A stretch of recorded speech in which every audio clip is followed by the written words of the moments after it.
আসসালামু আলাইকুম রহমতুল্লাহি ওবরকাতুহু। সম্মানিত দর্শক, ইন্টারনেট একটি খবর বেশ ভাইরাল আকারে ঘুরে বেড়াচ্ছে। এই খবর কি কোনো বট বাহিনী প্রচার করছে? নাকি ডক্টর মোহাম্মদ ইউনূসের লোক? নাকি কোনো সংগঠন? নাকি এমনি এই খবর প্রচারিত হচ্ছে? অথবা এই খবরে কোনো বেসিক এবং ফান্ডামেন্টাল সত্যতা রয়েছে? আমি বলতে পারব না। খবরটা হলো এই যে এইবার ডক্টর মোহাম্মদ ইউনূস তিনি জাতিসংঘের মহাসচিব হচ্ছেন। তো আলোচনা হচ্ছে। ইউনূসের যারা ভক্ত তারা তো মহা খুশি যে স্যার এটা হতেই পারেন।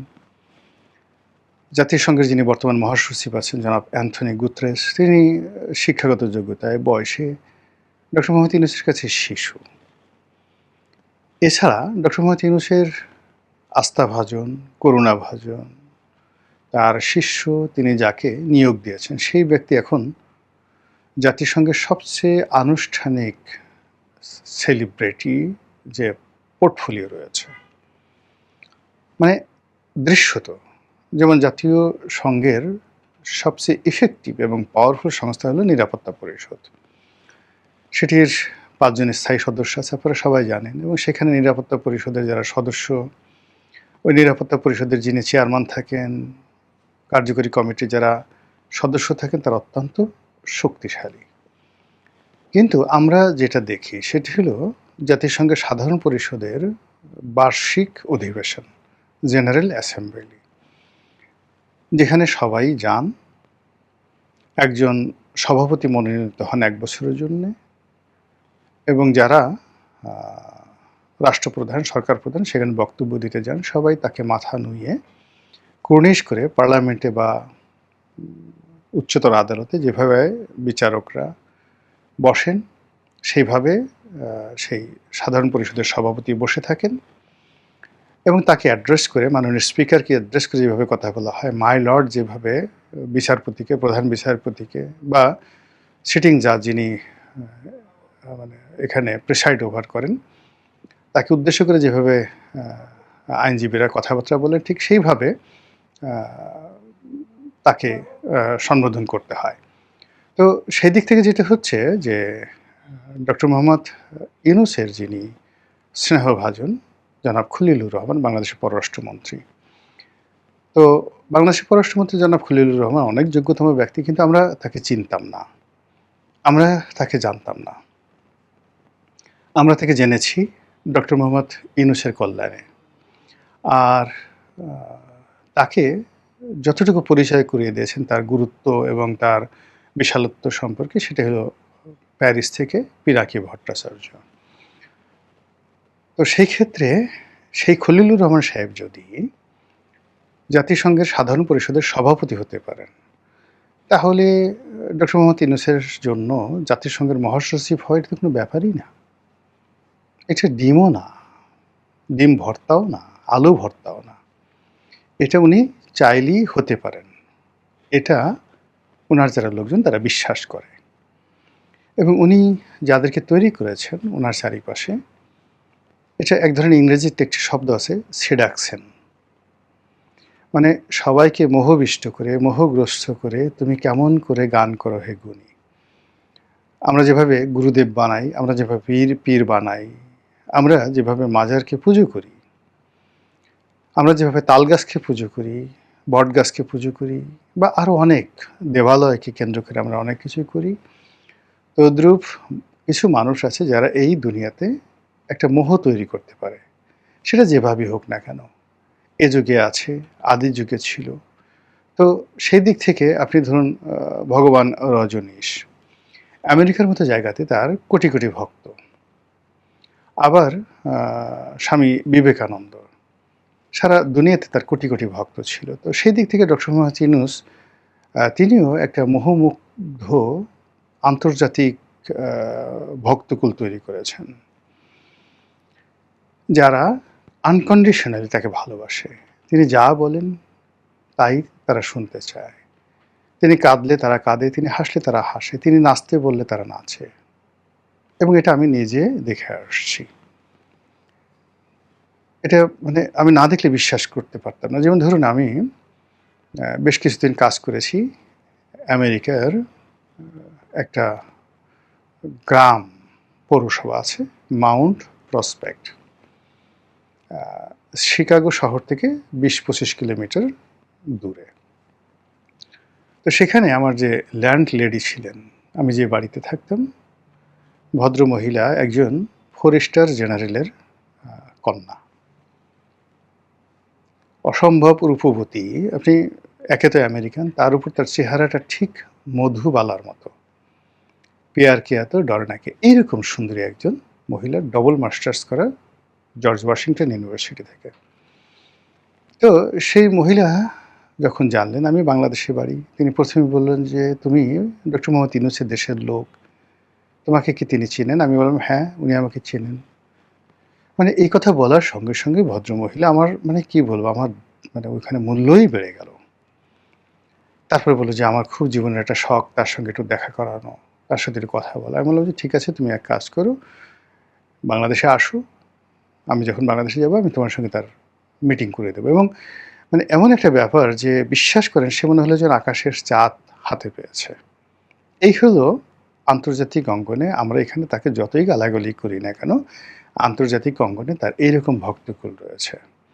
বাংলাদেশে আপনি চিন্তা করেন তার যারা ভক্তকুল রয়েছে।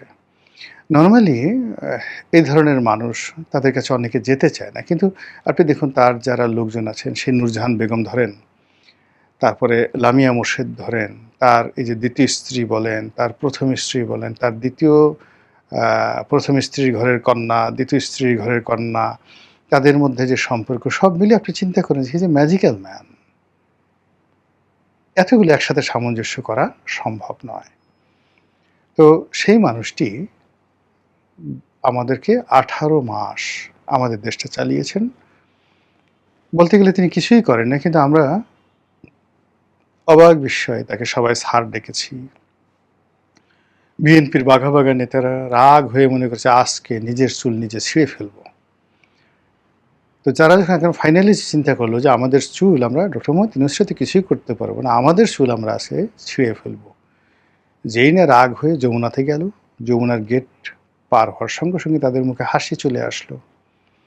কোনো কামরূপ কামাক্ষার জাদুকরের পক্ষে এই মোহ তৈরি করা সম্ভব নয়।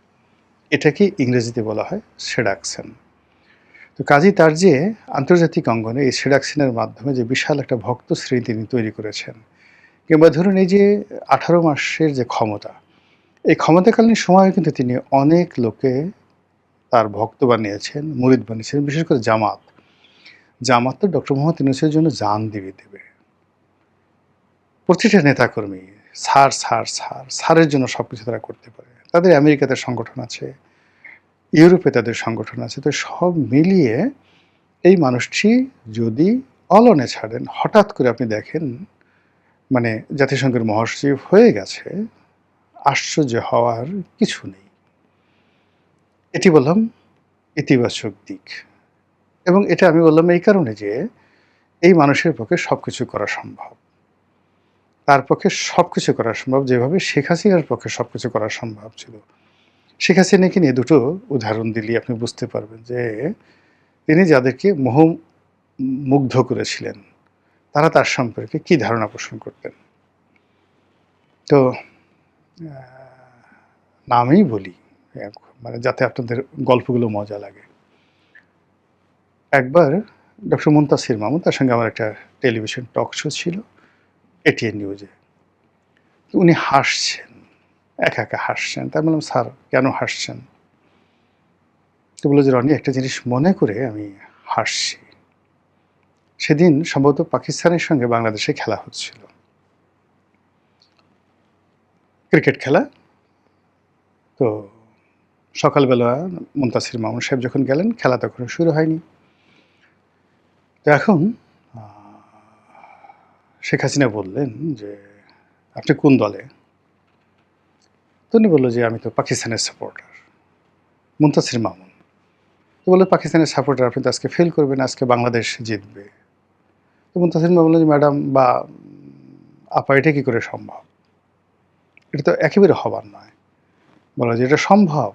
বলে, "কিভাবে?" বলে, "আমি স্বয়ং গ্যালারিতে থাকবো। আমাকে দেখলে আমার প্লেয়াররা এত খুশি হয়ে যাবে এবং আমি গ্যালারিতে থাকা মানেই বাংলাদেশ দল জয়লাভ করবে।"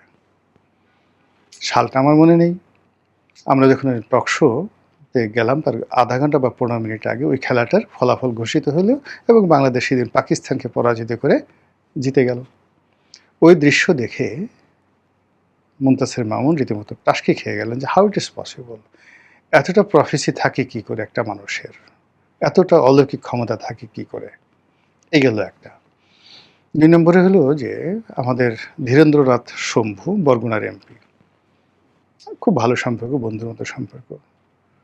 তা আমি এমপি না ২০২১ সনের দিকে সামহাউ জেলা রাজনীতিতে সে ফ্রাস্ট্রেটেড। তো আমাকে একদিন বলতেছিল যে, "রনি, ভবিষ্যতে দেখতেছি না, তোমারও নাই আমারও নাই।" তা আমি বললাম যে, "কেন?" দিন যত যাচ্ছে শেখ হাসিনার ক্ষমতা বাড়ছে, বুদ্ধি বাড়ছে, চেহারা বাড়তেছে, শক্তি বাড়তেছে। কোনো কিছুতে তো ঘাটতি লক্ষ্য করতেছি না। গেল এটা ধীরেন্দ্রনাথ শম্ভুর কথা। এবার আসেন ঢাকা বিশ্ববিদ্যালয়ের ২ জন মানে ভাইস চ্যান্সেলর। একটা অনুষ্ঠানে আমি ছিলাম, তো আমার পাশে এই যে বিখ্যাত ভাইস চ্যান্সেলর যিনি মানে যাকে সমালোচিত হয়েছেন চা, সমোসা, সিঙ্গারা এই নামে। তো তিনি আমার পাশে বসছেন। আর একটু দূরে তিনি বসছেন হলো ডক্টর আরিফিন সিদ্দিকী সাহেব। তো ডক্টর আরিফিন সিদ্দিকী সাহেবের সঙ্গে আমার ব্যক্তিগত সম্পর্ক দীর্ঘদিনের। কিন্তু ওই যে বর্তমান যিনি ভাইস চ্যান্সেলর ছিলেন সেই সময়টাতে তার সঙ্গে আমার ব্যক্তিগত পরিচয় ছিল না। কিন্তু আমার ছোট ভাইয়ের ডাইরেক্ট টিচার তিনি। আর তার ছেলে এবং আমার ছেলে ঢাকা কলেজে একসঙ্গে পড়তো। তো তিনি আমার সঙ্গে খুব ভাব জমালেন, কথা বললেন যে, "রনি ভাই, আপনার ভাই আমার ডিপার্টমেন্টের ছাত্র, ইতিহাসের ছাত্র বা ইসলামের ইতিহাসের ছাত্র। আমি আপনার ছেলে, আমার ছেলে একসাথে পড়তো। আমি আপনার খুব ভক্ত।" খুব ইত্যাদি, ইত্যাদি কথাবার্তা বলছে।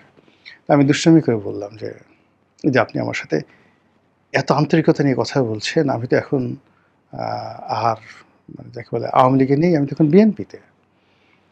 তো ওই যে আরিফিন সিদ্দিকী সাহেব তিনি যদি দেখেন আর গিয়ে আ নেত্রীকে বলে দেন যে, "আপনার ভাইস চ্যান্সেলর গোলাম মোল্লা রনির সাথে এভাবে গলাগলি করতেছে।" তো উনি আমার এই কথাটা শুনে ভয় পেয়ে গেলেন। বললেন যে, "আপনি ঠিকই বলেছেন রনি ভাই। আরিফিন সিদ্দিকের পক্ষে এটা সম্ভব। He can do everything. আর আরিফিন সিদ্দিকী যদি এই কথা বলে, তাহলে শেখ হাসিনা বিশ্বাস করবে এবং তার পক্ষেও সবকিছু করা সম্ভব।" তো এই যদি হয় শেখ হাসিনার সম্পর্কে তার আশেপাশের লোকজনের বক্তব্য। একেবারে ৩ টি প্র্যাকটিক্যাল। আপনারা মানে এদের সঙ্গে চেক করতে পারেন, তারা সবাই জীবিত আছেন। তো সেক্ষেত্রে ডক্টর মোহাম্মদ ইউনূস সম্পর্কে তার যারা লোকজন আছে একই চিন্তা করে। তার পক্ষে সবকিছু সম্ভব। এটা হলো ইতিবাচক। আর নেতিবাচক হলো যে he needs some breathing time. সারা বাংলাদেশ তার বিরুদ্ধে মিছিল করতে চাচ্ছে, মিছিল করতে চাচ্ছে, তাকে ধরতে চাচ্ছে, ঢিল মারতে চাচ্ছে, মামলা দিতে চাচ্ছে, মোকদ্দমা দিতে চাচ্ছে, বাপ মা তুলে গালাগালি করতে চাচ্ছে। কিন্তু কার্যত এই মুহূর্তে তার হাতে কোনো অস্ত্র নেই, তার কার্যত কোনো ক্ষমতা নেই, তার কোনো ন্যারেটিভ তৈরি করার মতো কোনো অবস্থা নেই, কোনো মিডিয়া দেশি বিদেশি কেউ তাকে নিয়ে মাতামাতি করছে না। তার একটা ফেসবুক পেজ আছে, সেখান থেকে মাঝে মধ্যে সে বিবৃতি দিচ্ছে, ইউনূস সেন্টারের পক্ষে বিবৃতি দিচ্ছে, তাও মানে এটার কতটা লাইক হলো এটা যেন মানুষ দেখতে না পারে, এজন্য ওটা অফ করে রাখা হয়েছে।